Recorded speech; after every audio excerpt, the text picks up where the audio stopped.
my god, I can't do this.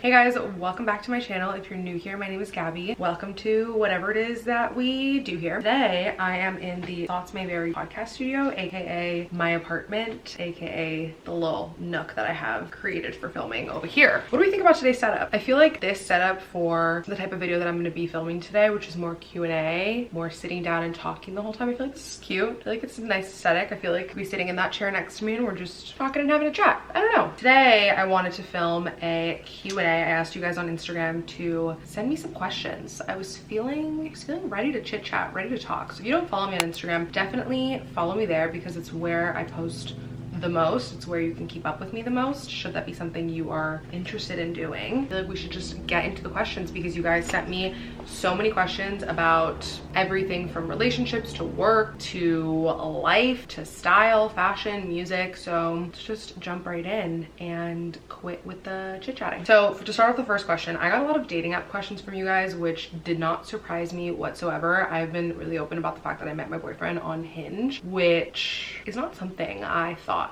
would happen, to be super honest. I was on dating apps, sure, in like the hopes, I guess, that like maybe a relationship would come, but that wasn't really my intention. I was more so doing it of like living in a new city, let's meet people, let's stay entertained. I just feel like a lot of it was for the book, a lot of it was for the story, a lot of it was just for the fuckery of it all, you know? But then I ended up meeting my boyfriend and we're very much in love and we're very happy, and I feel like we're in a very healthy relationship. And I feel like people, especially if you listen to my podcast, you guys have seen the progression that is my love life play out on there. I love talking about relationships. It's one of my favorite topics. So I was 0% shocked when I got dating questions, specifically dating app questions. Dating apps, specifically Hinge, please help. What was your Hinge bio? I need help. Okay, where do I even want to begin? Because there is so much to talk about here. I think that dating apps, like anything else, is all about your intention behind it. I think dating apps are an opportunity to make it what you want. If you want to meet people, if you want it to be exciting in the sense that you're going out with a lot of people and you're just like meeting a bunch of different personalities and it's like fun stories for your friends, you're building a little roster, or you just like want to be entertained by one person, that's what it could be. But if you, on the other side of that, are actively seeking a relationship, it could also be a wonderful place for that. But in my opinion, it all boils down to your why and your intention. And that is something that throughout your dating app journey, I think you should be so clear on and be okay when it shifts and changes. When I first got on dating apps, I wasn't looking for a serious relationship and I was super clear with myself on that. I think I was open to opportunities should they arise, but I definitely wasn't like, I want a partner. Not to say that you always have to have that mentality when you do want a partner. I think people step into your life at the appropriate time and it's just about whether or not you're open to receiving whatever that may be. But I've just found, and watching my friends on their dating app journey too, I feel like that is an effective tool, is to understand your intention and why you are on the app. Once you're on the app, it's all about building your profile. I feel like this is the fun part of the beginning of a dating app, is building your profile together, whether you're doing it with your friends or you're doing it solo. If you're not super comfortable with like expressing yourself, bring in a friend who you know understands you, understands your vibe, you trust them, and they could help you talk about yourself. I was on two different dating apps. I was on Hinge and I was on Raya. Very different experiences. And I will say, like, I curated my profiles a little bit differently depending on which app I was on. But because I got a lot of questions about Hinge specifically, slash that's actually where I met my boyfriend, I feel like I'm gonna focus on the Hinge profile story situation. My profile, I wish I could still pull it up and find it, but it is long gone. The key, I think, with Hinge is leaning into those prompts. They have so many prompts on there, and I think it's a great opportunity to express your personality, especially because you're just like swiping through a quick little feed of someone. Like, you don't actually get a full 360 view of who they are, and I don't think you ever really will. But I think trying to show your personality through prompts is A1. I personally didn't love the like super serious answers just because I don't really vibe in a relationship setting that well with people who take themselves really seriously. So I definitely lean towards funny, personality-based responses in the prompts. I think it also is a really good opportunity for how you then engage with the profile, because then if you have a funny prompt or you have a thought-provoking prompt or like a hot take on there, it sort of opens up the floor for the people that are matching with you to actually engage with the prompt that you have responded to instead of just like liking your picture. I know that one of my prompts that got like a lot of traction and was actually like kind of the opening line, I think, with my now boyfriend. The prompt said, "First rounds on me if," and then I put, "You're in therapy." That got a lot of love. I also think it was a lighthearted way of like getting deep kind of quickly, because it was like, "Are you in therapy? Have you been in therapy? What's your trauma? Talk about it," you know? So I think it was like a good way to open up the floor, but in a lighthearted, playful, not too deep kind of way. So prompts are amazing.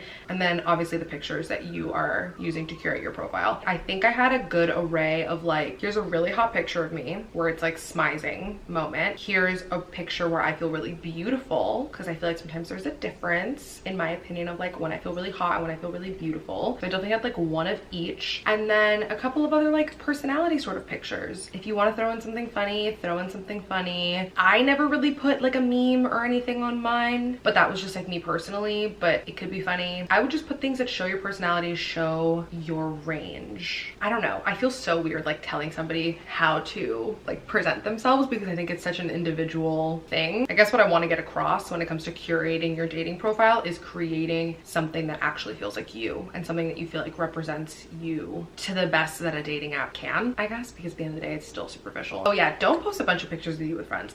That's frustrating, because then like, which one are you? They don't know. Which brings me to the voice prompt situation. Towards the end of my Hinge journey, voice prompts were introduced, and oh my god, did I hear some of the most horrifying things. I can't tell if this should be like illegal or not, because part of me is like, this is a great opportunity to like weed out the fucking weirdos, but then also they also could be really funny and people could like really do something hilarious on there. So take those voice prompts as you will, use your best judgment. Another thing that I think is really important when you're on your dating app journey is getting very clear on what are your standards versus what's you honestly being ridiculous. And I don't even know how else to say that. I feel like in the age of TikTok, we just see so many people posting like all about their icks and their standards and like what like grosses them out about people and all these things, and some of them are honestly just like absurd and they're not standards. Like that's not you having a standard, that's you just like honestly being ridiculous. I think that because like we have access to like stare at these people's profiles for so long on our phones, we can pick apart people in a way that we wouldn't if we were face to face, or like I guess pick them apart like much more quickly,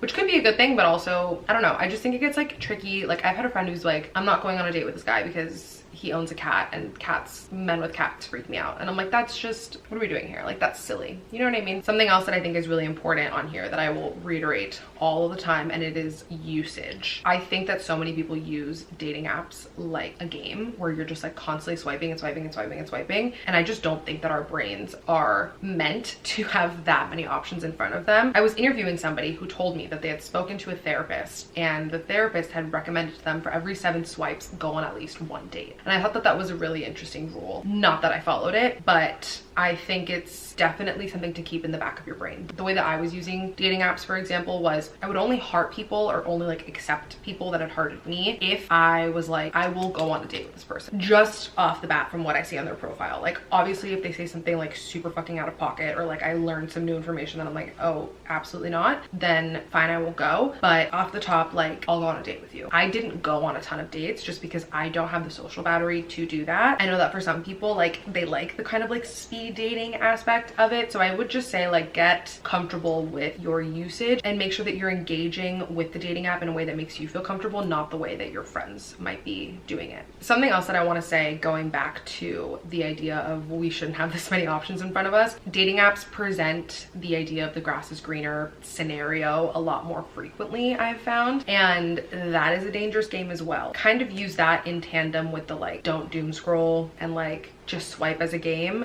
Get to know people. That's the point of it. The point of it is finding connection. The point of it is like, I don't know, you know, finding connection. I feel like I have a bunch of other like little random tips here and there, like with range, like on Hinge, you can put like your location range. Get realistic about like how far away you want someone to live from you. I would just make sure your settings are actually aligned with your lifestyle and what you're looking for. Oh, that's another point that I want to make. If you have specific things in your life that are very non-negotiable, Hinge is a cool app because it allows you to like put things as non-negotiables on there, like certain lifestyle things. Like if someone does drugs, if someone drinks, if someone smokes, there's all these different things that you can toggle on or off as like non-negotiable. So I would definitely look into all the preferences. There's so much I could say about dating apps. I could do a whole freaking video on Raya and the fuckery that that app is.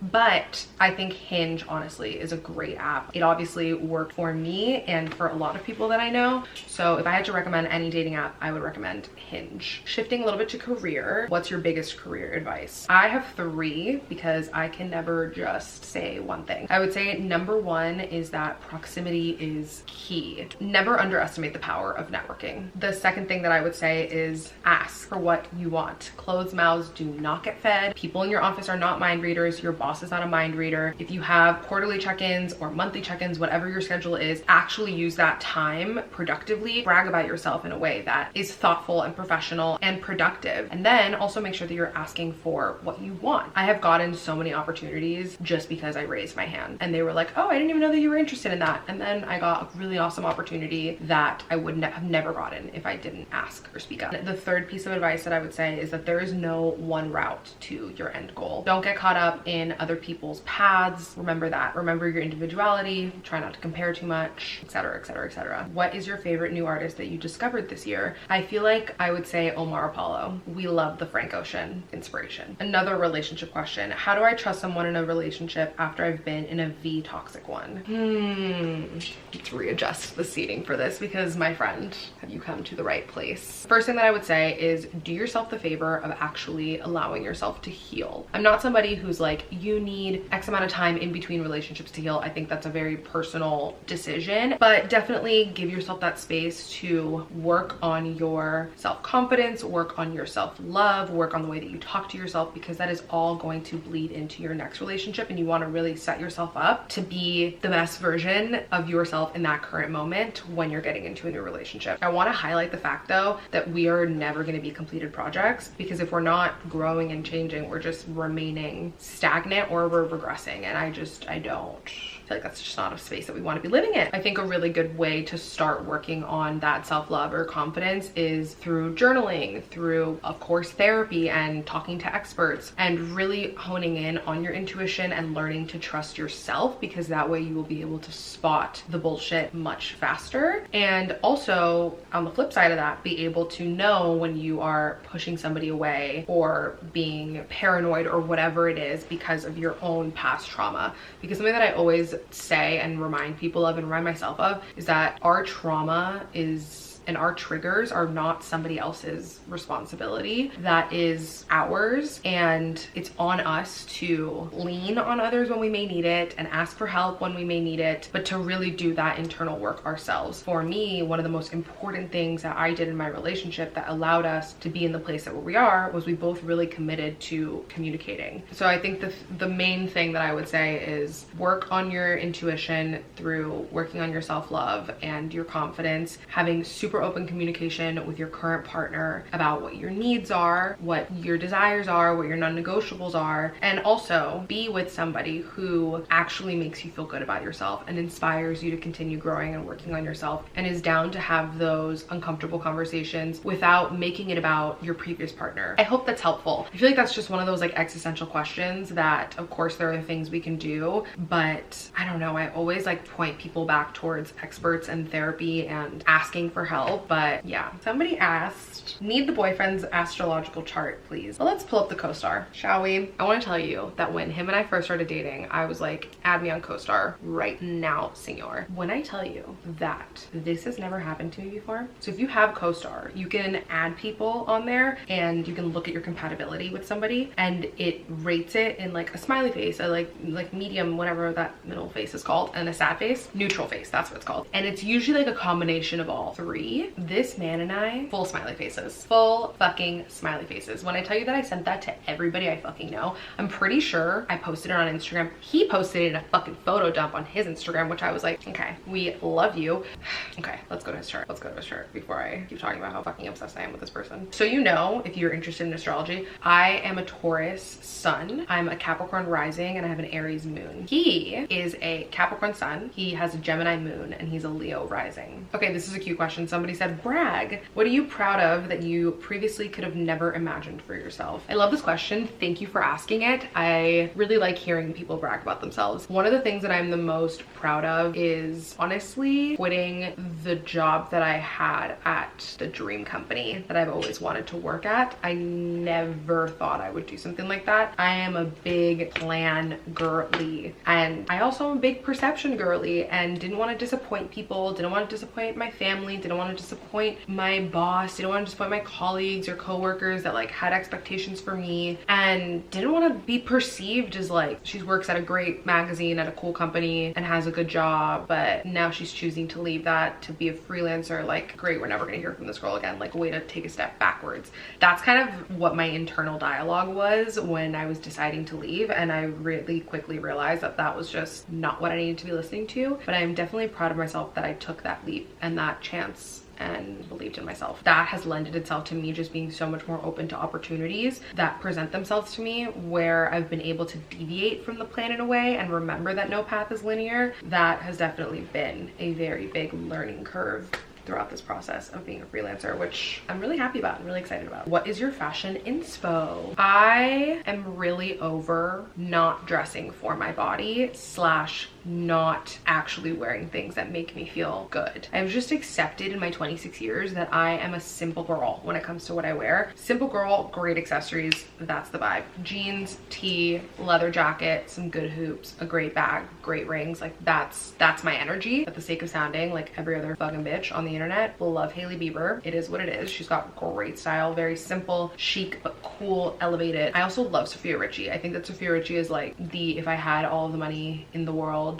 and could like shop everywhere I want, she's like the vibe. Did you find it hard being vulnerable with your boyfriend in the beginning? For fucking sure. If you listen to the podcast, you know that I had a very deep rooted fear of feeling seen through my vulnerability and femininity and embracing that very tender maternal feminine energy. My way of dating in the past was very much, you can't play me if I outplay you first. It was very much like a cat and mouse sort of chase. It's no wonder that I was attracting the type of people that want to engage in those games or that aren't actually looking for a relationship, even at a point where like I was lying to myself and knew that that's what I wanted, but was still engaging in that same behavior, expecting for something to change. With my boyfriend, when we first met, I just very instantly felt a connection of, I don't know what role it is that you're gonna play, but you're gonna play a very important one. And that allowed me to be very vulnerable with him very quickly, even though it was really uncomfortable at first. I talk about my feelings on the internet. I have a mental health podcast. I write for a living. I talk about myself a lot and I talk about my vulnerabilities a lot, but I tend to do it from a very detached third-party perspective of, we say it a lot on the podcast, it's a scab, it's not, or a scar, not a wound, not a scab. It's a scar, not a wound. Honestly, like, I needed accountability people. Maddie and Meadow, they were fucking A1 during the inception of this relationship and still are. A perfect example of this is like in the early days when we were going on like our very first couple of dates, and we went on our first date and then we went on our second date that same week. I remember we were texting and like I was definitely excited about him and like I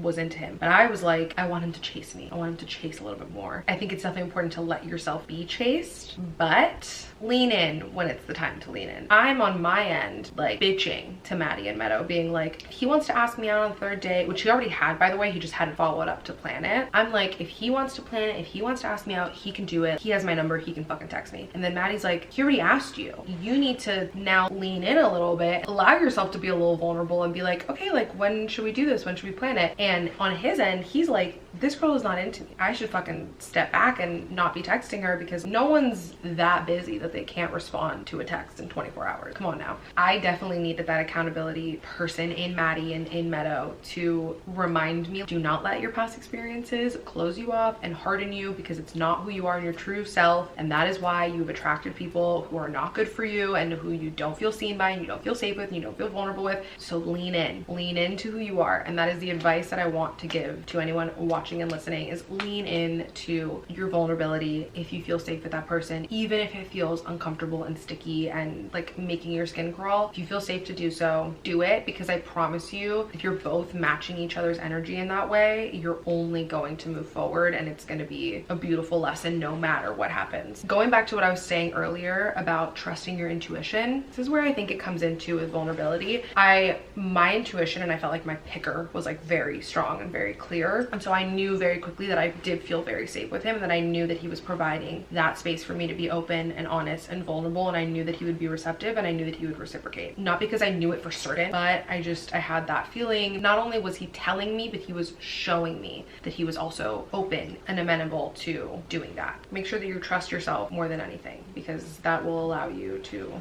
navigate the trust with other people a lot easier, in my perspective. I hope that made sense. I feel like when I talk about relationship stuff, I get so rambly because I have so much that I want to say and so much that I want to get out there that I'm just like spewing it. So I hope that any of that made sense and resonated with some of you. The last two questions that I have are career questions. Advice for somebody wanting to make a career change into writing. If you're curious, try it. I think that writing is one of those things that you're able to do in a freelance capacity if you want to like test it out. I think the first thing is figure out what type of writing you want to do. There's so many different avenues. Do you want to write for magazines and online publications? Do you want to write books one day? So are you like looking into like book publishing or in that industry? Are you interested in copywriting and helping brands build their voices? What is it that you want to do? If you have a full-time job that allows you the wiggle room to freelance on the side, I would say that's a great place to start. And I say this because from my perspective, I have found it easier to make more money writing as a freelancer, because salaries in writing jobs, at least in, I will speak for my industry only, like editorial at magazines in-house, those salaries were fucking absurd, like absurdly low. And I knew, for example, like when I left my full-time job, I knew that I would be making more money off the bat from freelancing because I knew what the rates were. There was much more opportunity, for example, to do like branded work where there's an advertiser attached to the article, and that pays better than a regular article. And I was getting paid per piece rather than like a salary for infinite amount of pieces. That said, I do know that a lot of companies after the pandemic restructured a lot internally, and from what I have heard, salaries have improved, which is great and exciting. Networking is also something that I think is really important and valuable, because building those relationships with editors, building those relationships with the publications you want to write for, that is super key. They trust you. They might not need to edit you that much. They know that you're going to produce good work and timely work. They know that you're going to bring them interesting pitches. They know that you are willing to expand your network so that you can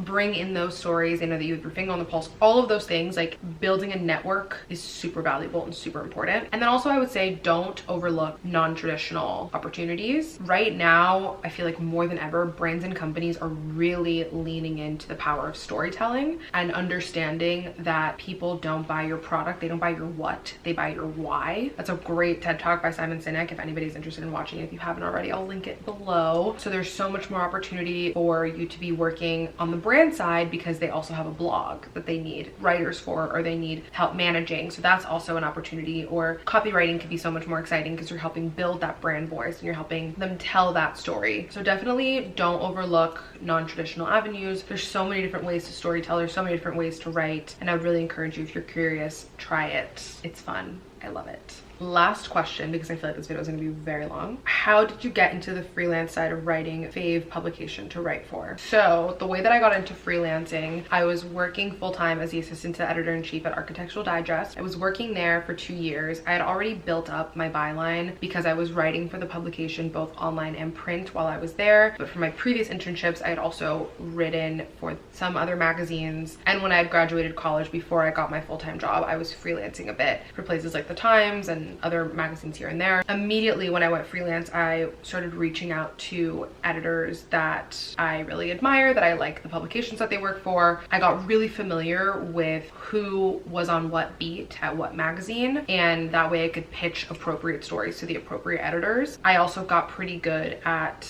changing my voice. I think that's a really important thing when you're a freelance writer, is getting super familiar with the voice of the publications and how they like to talk. So anyway, that's kind of how I like got my start in freelancing. It was a lot of networking, word of mouth, writing a ton of stories that like I necessarily didn't really want to write, but was just doing it to like build that relationship with that editor at that magazine so that they would trust me with other articles. Okay, anyway, I feel like I just talked for way too long. Those are all the questions that I'm going to answer for today. I hope that you guys enjoyed this Q&A. I really like doing Q&A videos. Let me know if that's something that you want to see more of. Maybe we can make them topic specific, or we could make them like this. It's just kind of like a clusterfuck of everything. Thank you guys so much for watching. I really appreciate every single one of you being here. Make sure to follow me on Instagram, like, subscribe, ring the little bell, do all things, and I will see you guys in my next video. Bye guys.